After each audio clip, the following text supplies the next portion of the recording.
Hello, Minister Shikli. It's a real honor to be chatting with you tonight, especially in this context. You wear two hats that are totally interconnected, one being for diaspora affairs and the other for combating anti-Semitism. In other words, what you could say is you're in charge of Jews and Jew haters. I'd like to start by asking, what is it? I know that you do take groups who come from abroad, Jews and non-Jews, to Judea and Samaria, to the communities there. Why is that important? So I think it is obvious. It's not what I think, it's the reality. This is the most important place for the Jewish people. This is the history of the Jewish people. Going back to Shiloh, the ancient capital of the Jewish people for hundreds of years before Jerusalem. Mount Ival, which is second to Mount Sinai, with Adam Zertal exploring the order of Joshua at the top of the mountain where we had the ceremony. Hayom hazeh niyeta le'am. This day you became a nation, with the blessing and the curse, Mount Gerizim, Mount Ival. The tomb of Joseph, Ma'arat HaMachpelah, city of David. So therefore, if you want to understand Israel, if you want to understand the history of Israel, Judea and Samaria, this is where the nation of Israel was created. This is where we lived. This is where we've created the Bible. That is our history. And yet, what we read in the New York Times and other places is that what Judea and Samaria is full of settler violence, as they call it, right? And I mean, one would think that all day long, all people who live in Judea and Samaria do is chop down olive trees and burn cars of Arabs living in the area.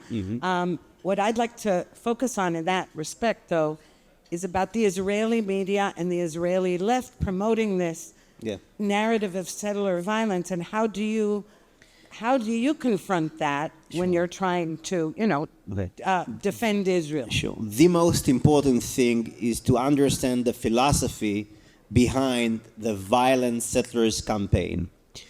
The aim is to demonize citizens, Israeli citizens who live in Judea and Samaria.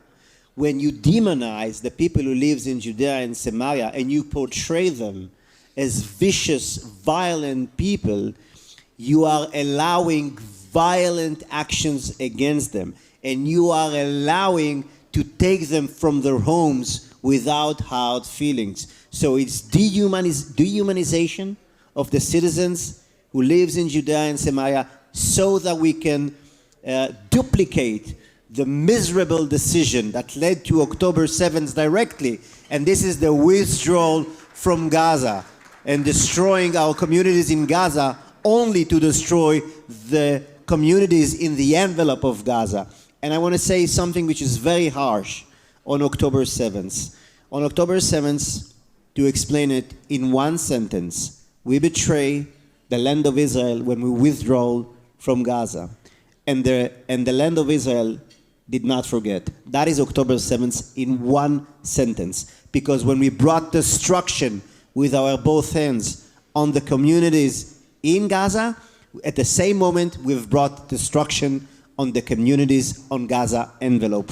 There is a direct line between the withdrawal from Gaza to the disaster of October 7th. And we will be totally irrational, delusional, to take the same decision and to even think about creating a Palestinian state on the mountains of Judea and Samaria, not only from the historical and valuable, the moral perspective, but also from the security perspective. So going back to settlers' violence, there is a lot of money going to promote this campaign. You have this so-called Israeli organization. You can open GuideStar, which is the website where you can see where is the money coming from for all these so-called Israeli organizations, such as Breaking the Silence, such as B'Tselem, in 1 minute. And you can find it on the iPhone, and you can see B'Tselem is about roughly 12 million shekels budget. Most of the budget is coming from the UN is coming from Denmark, is coming from Britain, is coming from France, from federal money of European state who cannot tolerate Jewish presence in Judea and Samaria. That is the reality of settlers' violence campaign. Well, okay, so finally, one last question that ties it all in together. What do you do with Jewish communities outside of Israel on two counts? One is many of them really are not connected to Israel, or certainly not to Judea and Samaria. The other is that they too, many Jews abroad, are very liberal, and they too are fed this narrative. And even Jews who consider themselves very pro-Israel somehow separate Judea and Samaria in their own mind. What do you suggest is it? Because that also contributes to anti-Semitism if these Jews really don't know anything about Israel, about their own history. So first, I'm very optimistic. We see a huge change after October 7th. There is this entire trend of the October 8 Jews. Jews who were trying to align and collaborate with the progressives for many, many years, and they were betrayed by their fellows in the academy, in the media, and they found out that they have no partnership with the progressive woke movement that reject the very idea of truth, that reject the very idea of God and faith, of moral clarity, and more Jews understanding that if you want to be a proud Jew, being a proud Jew is also being a proud Zionist. If you're not a proud Zionist, you can be Christian and a proud Zionist. Oh, with the microphone? You do your one. Here, you I will try without. here, you take mine. Okay, so I'm saying it's impossible to be as a proud Jew and not be a proud Zionist. Judaism and Zionism is exactly the same. It is the same identity. You cannot separate it. So I think more and more people understand it.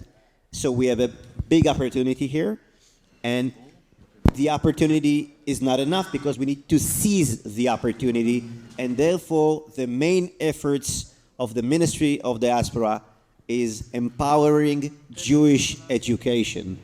It doesn't get the attention of the media because education is always the last on the news, but it's education that decides where are we heading.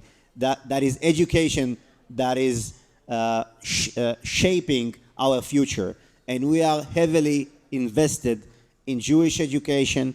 And I think that one of the greatest achievements of the ministry, despite the war, is that we have managed with the Federation, who were, sometimes aligned more to the left, but still we have a very good collaboration with the Federation, with Jewish philanthropists, foundations, etc.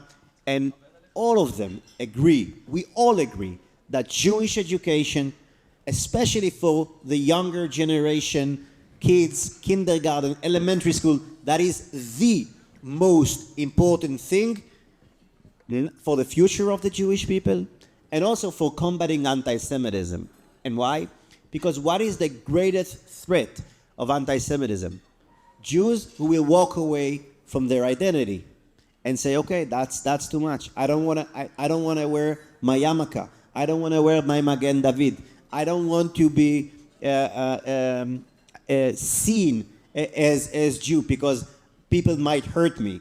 That is the greatest danger. And in order to have proud Jews that will stand strong and will fight back on their identity, they believe they need to have deep roots, deep understanding of what it means to be a proud Jew. What is Judaism? What is Zionism? That is how we build resilience, and that is how we can fortify and empower Jewish identity and secure the future of Jewish communities abroad. Wow, thank you so much. It was really enlightening.